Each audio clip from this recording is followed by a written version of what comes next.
Okay, so have you ever gotten that creepy feeling that like someone's watching you online? You know, like you buy those shoes that you've had your eye on, and then suddenly, bam, every ad is shoes, shoes, shoes. Well, it's actually more than just a feeling. Cyber criminals really are out there, and they are constantly on the lookout for vulnerabilities, just like, trying to pick the lock on your digital front door. Okay, that's a little unnerving, but also like, yeah, that makes sense. So today we're diving into intrusion prevention systems or IPS. Basically, it's like the frontline defense against those digital sneak attacks, right? And we're using this excerpt that we have from an Allison course as our guide today. And just to be clear, right off the bat, this is just a little taste, an overview of a much, much bigger topic. Exactly. We're just giving you the juicy bits here to see if you might want to learn more on your own. Okay, so what is an IPS? It's like a security system, but for your network, right? But like Right. instead of protecting your physical house, it's protecting your data, your devices, your whole digital life. Yeah, that's a good way to think about it. Imagine like a constant stream of traffic, right? Mhm. Flowing in and out of all your devices. So we're talking like email, social media, even your online banking. And IPS sits right in the middle of all that traffic like a hawk, and it analyzes every single thing in real time. If it sees something suspicious, anything at all, let's say it's a piece of malicious code and it's trying to like slip through, it swoops down and neutralizes the threat before it even gets close to your system. Okay, now that makes sense. But what exactly do we mean by suspicious activity? Can you give me like a real world example? What would an IPS actually flag? Okay, let's say you're just scrolling through your inbox and you accidentally click a link in a phishing email. Ugh, those things don't even get me started. They're everywhere and they're getting sneakier. Tell me about it. But so this phishing email, it might try to use that link to download some malware onto your computer without you even realizing it. And malware is bad, right? Like, what can that even do? Oh, it could do a lot of damage. Yeah. We could be talking stealing passwords or even taking control of your webcam. No way. Yeah, not good. But this is where the IPS comes in, right? The moment that malware tries to enter your network, the IPS is going to detect it as malicious and block the download. It won't even get the chance to cause any harm. Oh, okay. So it's like a digital bodyguard that never sleeps, basically. You got it. Always on the lookout. Yeah. Constantly analyzing those traffic patterns, recognizing those malicious signatures, and then blocking those threats before they can even knock on your digital door. That's reassuring, but does that mean like I can just click on anything now and assume I'm totally safe? Well, not quite. I mean, no security system is totally foolproof, right? Hackers are smart. They're always coming up with new ways to try and bypass these security measures that we put in place. That's kind of scary. Speaking of which, this Allison course overview thing, it also mentions something about intrusion detection systems, IDS. How do those work with IPS? Is it like a whole team situation? Kind of. Um, okay, think of an IDS like a security camera. It's recording suspicious activity, but the IPS, that's your security guard. That's who can actually like step in and do something. Okay, so the IDS raises the alarm and the IPS swoops in for the tackle. Got it. Exactly. They work together. And oftentimes, there are even more tools involved in building a truly, truly secure network. So it's like those medieval castles, layers on layers of defense. So it's like those medieval castles, layers on layers of defense. Exactly, yeah. And you've also got your trusty firewall, which you've probably heard of. It's like the outer wall, Yeah. right, of your digital castle. So it's filtering all the incoming and outgoing traffic on your network. Great. And it blocks anything that doesn't meet its rules. So that's pretty straightforward. Like a bouncer at a club checks your ID, only lets you in if you're on the list. Exactly. But of course, there are always those party crashers that try to sneak in. Mhm. And some hackers, they can actually bypass firewalls. But that's where the IPS comes in, right? Yeah. It's like the inner layer of defense. So while the firewall is busy checking IDs at the door, the IPS is like, I don't know, the security cameras and the guards inside. They're looking for anyone acting suspicious, even if they got past that initial check. Gotcha. Okay, so we've got the walls, we've got the guards. What other kind of security measures are we working with here in this digital fortress of ours? I know the course overview, it mentioned network forensic analysis tools. Ah, yeah. Those are like the detectives of the cybersecurity world. Okay. Let's say an intruder actually does manage to slip past all your defenses and actually steal some data. Mm-hmm. Network forensic analysis tools, they come in after something like that happens. They're going to investigate what happened, like how the breach occurred, who might be responsible. So they're analyzing logs, traffic patterns, all those digital breadcrumbs, basically, Yeah. to try and piece together the event, like detectives dusting for fingerprints. Wow. So they're not just like catching the bad guys, they're trying to figure out how to prevent the next break-in. Exactly. They analyze past attacks, Yeah. and that helps security professionals understand what tactics these hackers are using so they can strengthen their defenses for the future. Okay. That's really interesting. So it's like learning from your mistakes, but in the digital realm. Right. What about anti-malware technologies? Are those like the exterminators Mm-hmm. coming in to clean up whatever is left behind? Ooh, I like that analogy. That's a good one. Yeah, think of anti-malware software like your digital hygiene routine.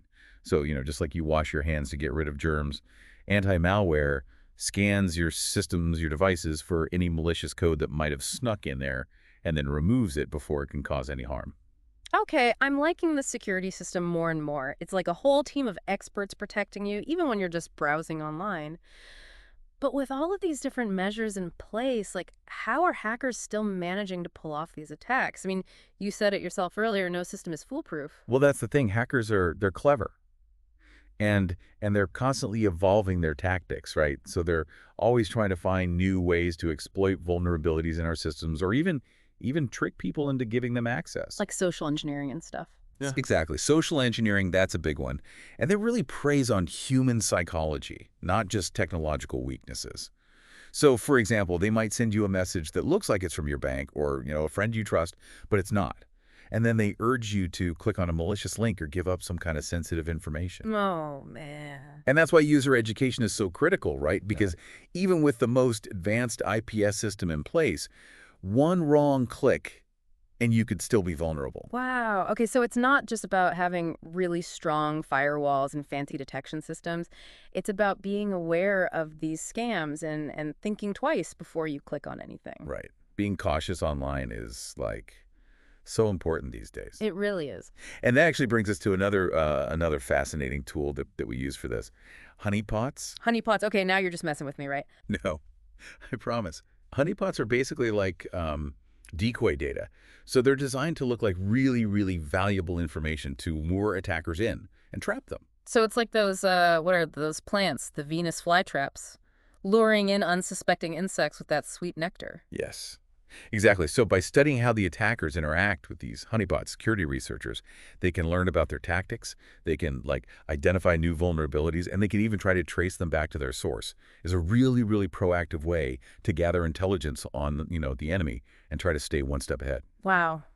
This is all so incredibly complex, but also kind of fascinating. I'm starting to see why this Allison course is so popular. It really is fascinating. And it's just the tip of the iceberg, to be honest. Technology is always advancing, and as that happens, so do the threats we face and the tools that we use to combat them. Right. So, well, I mean, based on what we've learned so far, it seems like intrusion prevention systems are a pretty vital piece of the puzzle. They really are. But IPS is just one aspect of a really comprehensive cybersecurity strategy. Right. So for everyone listening who might not be, a tech expert, why should they care about this? How does IPS actually impact their everyday lives? That's a great question. And it's one we should explore further as we continue our deep dive into the world of intrusion prevention systems. So before we were talking about why this whole IPS thing even matters to, the average person. Not all of us are tech wizards. I mean, we've all got that friend who puts tape over their laptop camera, convinced that someone's watching. Are they being paranoid or are they onto something? Well, remember those phishing scams that we were talking about? All it takes is one wrong click, and suddenly your personal information, your passwords, bank details, even your identity, it's all up for grabs, Having an IPS in place, that's like adding this whole extra layer of protection. It acts like your own personal digital bodyguard, analyzing those incoming threats, blocking them before they can even think about doing any damage. Okay, so it's like having a security system, but for your digital life instead of your actual house. Exactly. And you wouldn't leave your front door unlocked, right? So you shouldn't leave your digital life unprotected either, especially these days when we do practically everything online. It's so true. Banking, shopping, I even order pizza online now. Right.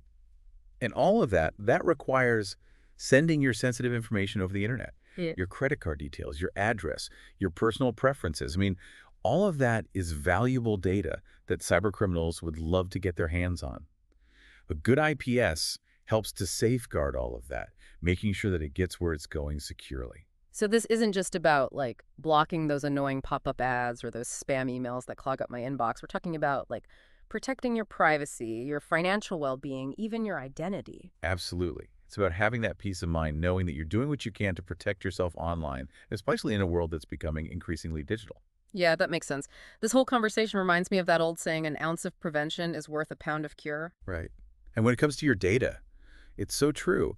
Investing in a strong cybersecurity strategy early on, including things like an IPS, it's a lot less painful than dealing with the fallout of a cyber attack after it happens. Because once your data's out there, once it's been compromised, it can be really hard to get it back. And that's not even considering, the damage to your reputation and your finances. Exactly. It is so much better to be proactive Yeah. and just prevent those attacks from happening in the first place. Well said. So, for all of our listeners out there who are maybe feeling a little overwhelmed by all of this, what would you say is the key takeaway here? What's the one thing to remember about intrusion prevention systems? Hmm. I think the most important thing to remember is this. In our world today, this super interconnected world, cybersecurity, it's not really optional anymore. It's essential.